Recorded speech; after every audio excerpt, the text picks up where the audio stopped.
In a quiet neighborhood in Brazil, a young boy named Mateo would walk an hour every morning to get to school. He had no shoes, but he never complained. One day, a stranger saw him sitting outside the school gates, feet bruised from the rocky path. The next morning, that same stranger returned, not just with new shoes, but with 5 extra pairs, snacks, and a handwritten note that simply read, "You are seen. You matter." Mateo cried. His teacher cried. Even the stranger cried. That day, a boy learned he wasn't invisible.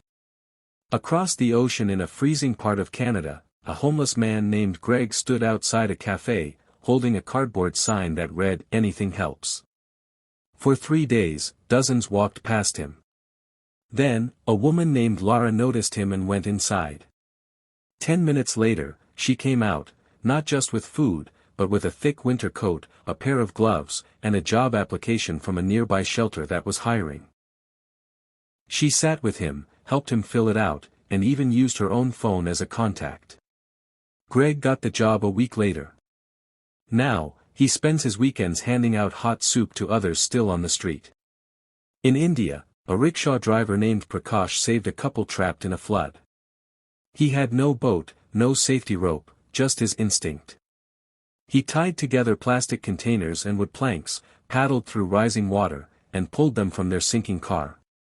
When asked why he risked his life, he simply said, "Because if my parents were trapped, I'd want someone to do the same."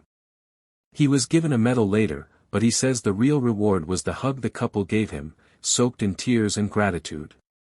Meanwhile, in New York City, an elderly woman named Joan stood lost at a subway station. Her phone was dead. She couldn't remember her stop. As she stood there crying, a group of teenagers approached, not to mock her, but to help. They pooled their chargers, found her location on a map, and one of them even rode with her until she got off safely. The next day, those same teens came back with a bouquet of flowers. They said, "You reminded us that kindness matters. We wanted to return the favor." In a village in Kenya, a teacher named Amina used her own salary to buy pencils, notebooks, and shoes for her students. Some of the kids walked miles to attend her class under a tree. A local traveler saw this and posted her story online. Within weeks, donations poured in from around the world. A proper school was built, and Amina was made the head teacher. When asked how she kept going before help arrived, she smiled and said, "Because children are the future, and I couldn't let the future fade." In Japan, a young man collapsed at a train station. Dozens walked by, too afraid to stop. Then an elderly janitor dropped his mop and ran to him. He checked his pulse, shouted for help, and stayed by his side until medics arrived. When the boy's parents came to thank him, the janitor refused a reward. Instead, he said, "All I did was see him." Sometimes, that's all people need, to be seen. In Pakistan, a girl named Zainab started handing out small gift boxes to children on the streets.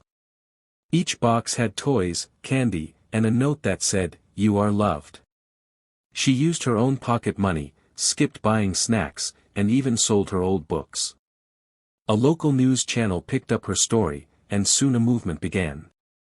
Now, hundreds of children across the city wait every weekend, not just for gifts, but for the smile Zainab brings. And in a small town in Italy, a bakery owner began leaving bags of bread outside his shop each night with a note, "If you're hungry, please take one." No questions asked. At first, people were confused. But then, struggling families began quietly picking them up. One morning, a child left a drawing in return. A picture of the bakery with a heart around it. That single act inspired the entire town. Now, shops across the area leave out food, clothes, even books, with one shared message: kindness is free. So give it often. These are not stories made for the headlines. They're quiet, they're simple, and they're deeply human. In a world that sometimes feels dark and divided, these acts shine like stars, small, steady reminders that compassion still exists. Random acts of kindness are not about grand gestures. They're about noticing someone's pain, stepping in when no one else will, and choosing to be a light in someone's darkness. Whether it's giving your umbrella to a stranger, sharing your lunch with a coworker, or simply saying, "You matter," to someone who's forgotten how it feels to be valued, every act counts. So today, wherever you are, do something kind. Not for recognition, not for thanks, but because this world desperately needs more people like you. People who choose love over fear, empathy over indifference, and hope over hate. And remember, one small act can ripple across 1,000 lives. Thank you for watching Story Sporit. If this video touched your heart, share it with someone who needs hope today. And if you've ever witnessed or experienced a random act of kindness, tell us in the comments below. We'd love to hear your story. Until next time, keep spreading kindness. You never know who needs it most.